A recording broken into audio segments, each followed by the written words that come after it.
Canberra. Thank you, Deputy Speaker.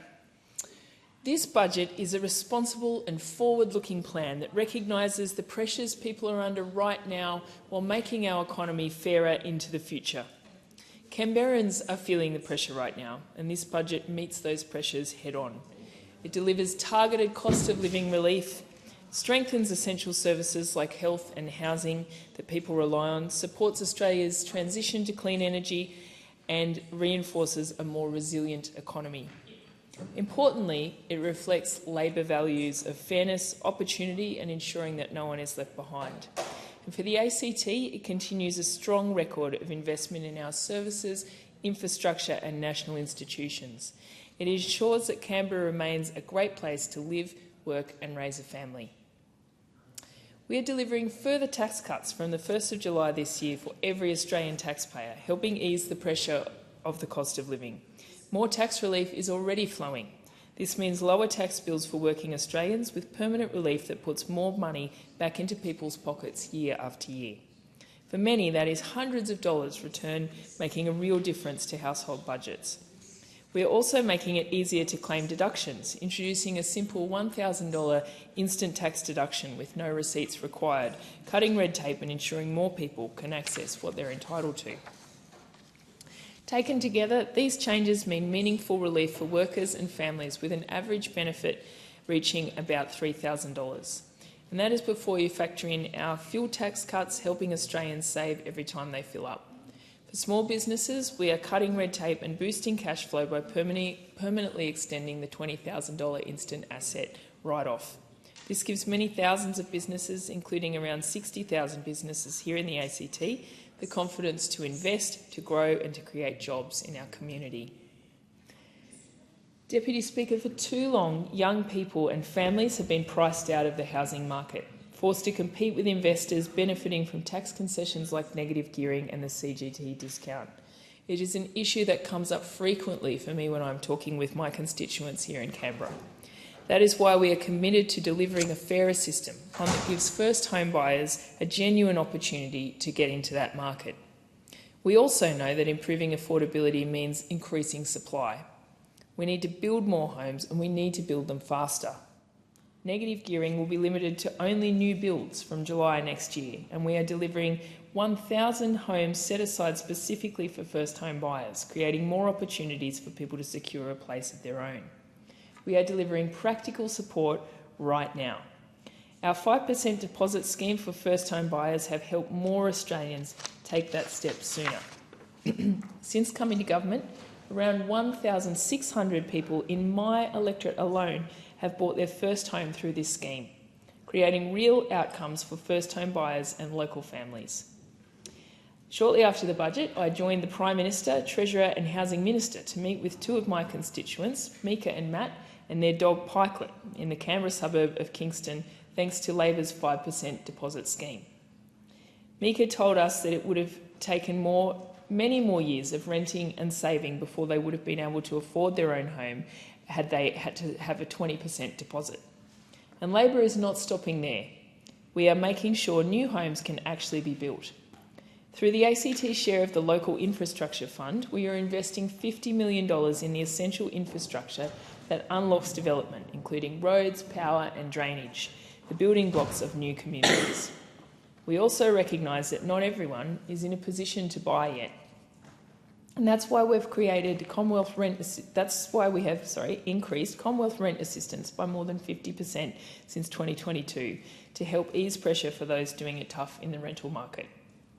Through the Housing Australia Future Fund, we are investing in long-term solutions, supporting more social and affordable homes and ensuring that those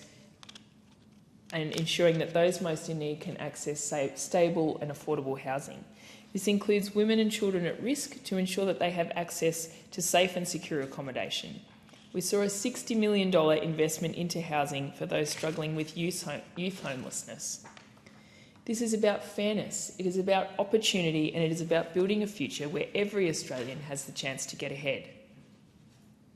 Since coming to government, we've committed more than $4 billion to the ACT, ensuring our city receives the investment it deserves. This budget continues that strong trajectory with practical measures that support households, strengthen services and invest in the future. Canberra's national institutions will receive over $20 million in additional funding to continue their essential work preserving and sharing Australia's history. This includes nearly $10 million for the National Film and Sound Archive and $3 million in the Museum of Australian Democracy as it prepares for its centenary.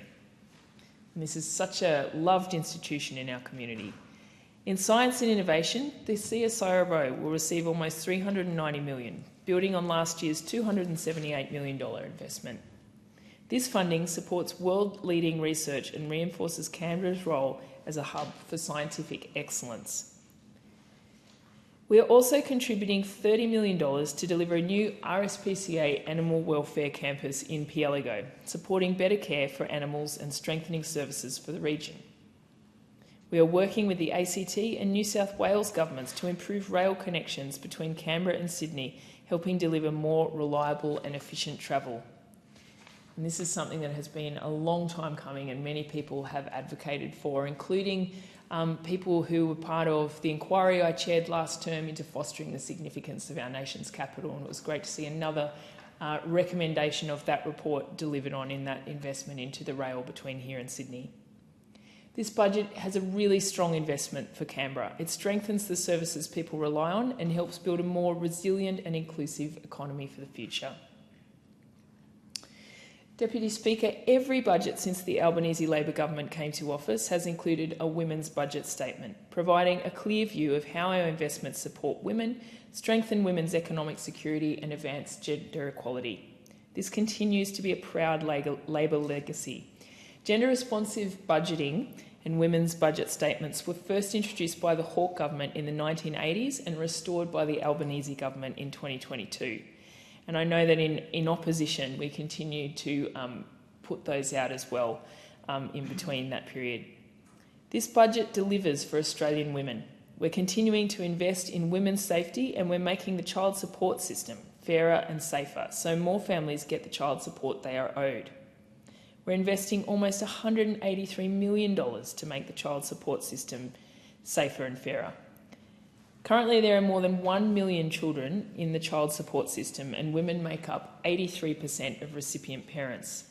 Currently, almost $2 billion is owed in unpaid child support debt in Australia, even more when private arrangements are included.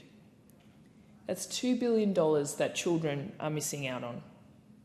The average debt is nearly $8,700. We know that for many families, this amount could enable a parent to pay for the braces for their child, fund club or representative sport, go on school excursions or learn a musical instrument.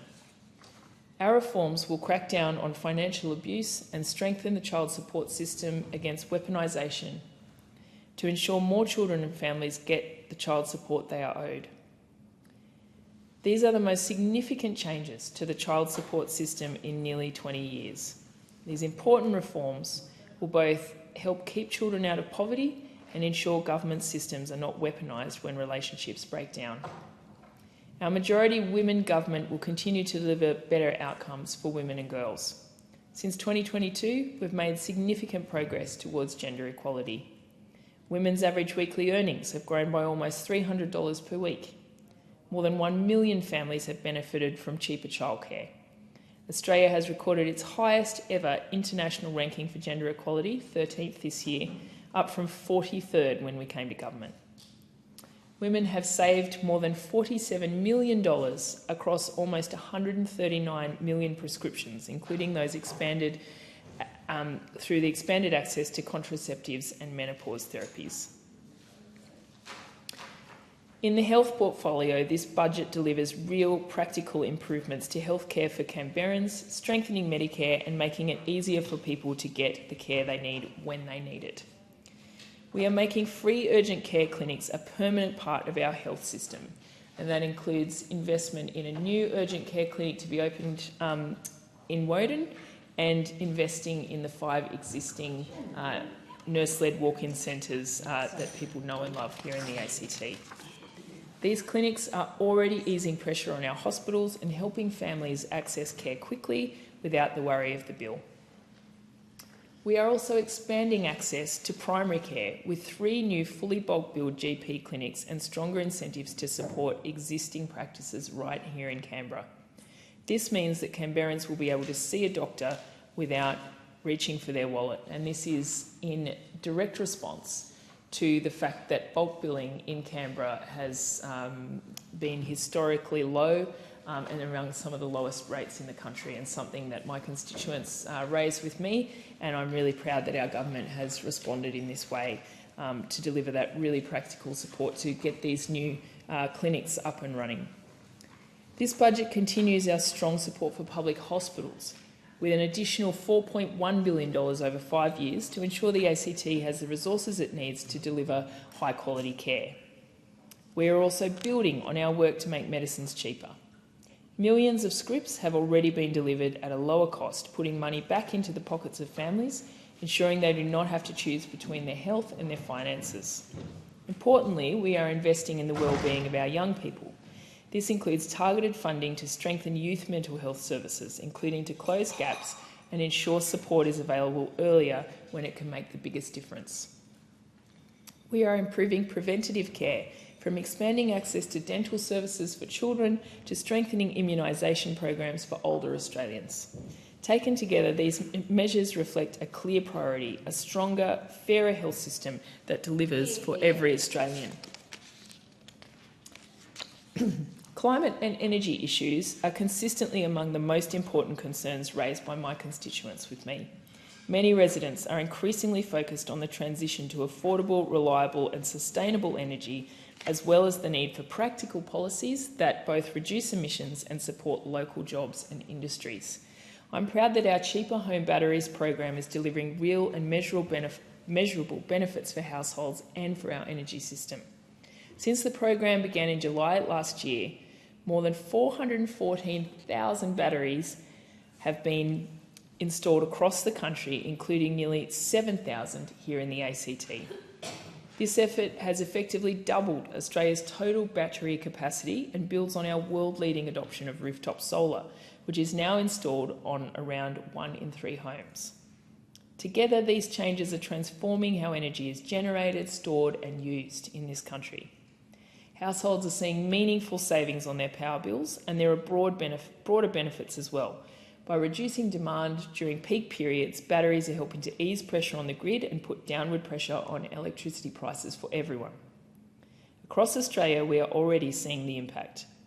The recent release of the final default market offer reflects a significant structural shift in the energy system, driven by increased battery uptake and reduced reliance on fossil fuels such as coal and gas. And there is always more work to do. Over 130 renewable projects have been approved.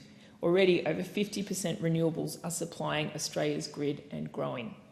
In contrast, the coalition left behind chaotic energy policies and opposed cost of living support when Australians needed it most. The Albanese government is taking a different approach.